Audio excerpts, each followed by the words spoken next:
Some of you may not know this, but I originally moved to Chicago to go to film school here. And in that small transitional space between high school and college, I made a New Year's resolution, and I kept it. I would watch one movie I had never seen before every day for the entire year. By the end of the year, after recording every movie, short film, and documentary I had watched, new or not, I finally reached a count of about 441 movies by the beginning of 2019, starting with A Killing of a Sacred Deer and ending with Blue Ruin. This video and writing about this experience is long overdue, so let's just jump right into it. I don't know how to do an intro without getting sued for this video, bum ba bum. So take this, and that's it. Thank you, bum bum bum bum. The guidelines I set for myself were simple. I had to watch a movie, short film, or documentary that I had never seen before, and I had to really sit down and watch it. Meaning, if I had watched a movie I had seen before that day, I would still have to watch a new movie, so I doubled up a lot. In the beginning, it was easy. I had a countless amount of movies I had been meaning to see. I remember that feeling of excitement every day. What movie am I going to watch today? Texting my friends for suggestions, asking my family members what their favorite movie is, consulting best movie ever lists made by random people on Reddit or niche internet blogs. It was fun, until it wasn't. Soon enough, that excitement turned into anxiousness, boredom, exhaustion.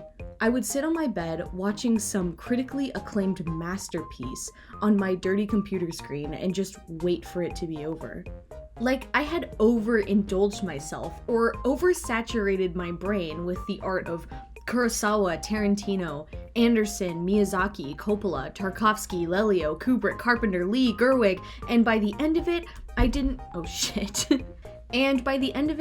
didn't care about movies anymore. The thought of watching another one made me physically ill. In retrospect, it sounds stupid, but it became very apparent to me very early on that movies were not meant to be watched this way.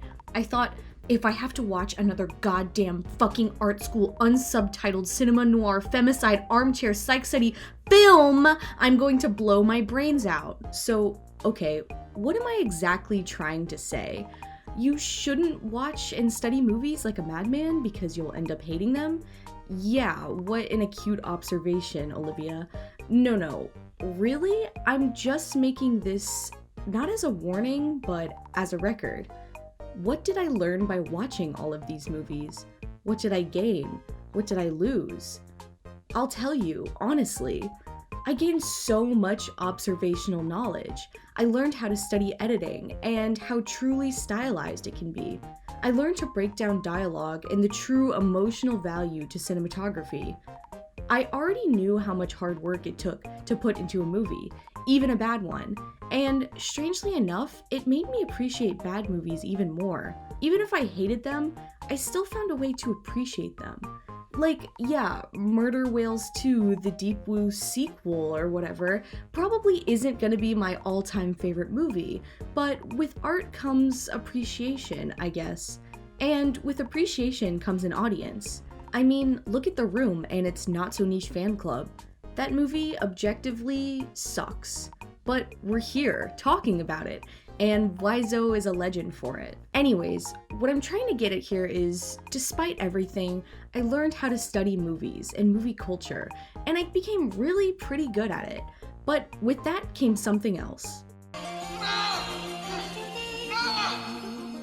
Stop it, please, I beg you! Yeah, I'm like really annoying and picky about movies now. I'm not gonna manspread next to you and tell you that Tarantino is the greatest director of all time, because, well, he's not. But corporate movies, and especially superhero movies, with the occasional good ones, have become absolutely unwatchable for me. My family sometimes calls me overcritical, and they're not wrong, but I can't turn my brain off when I'm watching a movie. Weirdly enough, being analytical of the things I watch is half the fun. When a movie is good, it's good. And when it's bad, I have so much to rag on. Haha, I'm sort of half joking there. After all of this psychotic movie watching, I feel like I seem jaded or whiny about these things, and I hate it. I too wish I can enjoy things uncritically, at least for the 90 minutes or so I'm watching something bad, but I can't, and it's okay, I guess. There are a lot of people in my position cynical about our Disney corporate overlords and militaristic media conglomerates. In 2018, I opened Pandora's box, and now I'm spinning through a layer of hell, dizzy from the bottomless trenches of American capitalism and the free market of film. Thinking about live-action Disney movies makes me sweat, and now I only favor the very films that criticize things like it. I'm kidding, kind of. But there is one thing I forgot to mention about what I learned. And it's less about filmmaking and more about myself. When I watched animated movies, there was a kind of love that grasped me. No longer was I watching something that resembled the real world, but instead a world someone had built just for me. I could sit and watch and not think about anything else, not rock back and forth waiting for it to end. I didn't know what it was that held my attention, and I still don't. But I knew it did. You could even see towards the middle of November and into December, I was actively watching more animated movies. It felt good to be excited about movies again.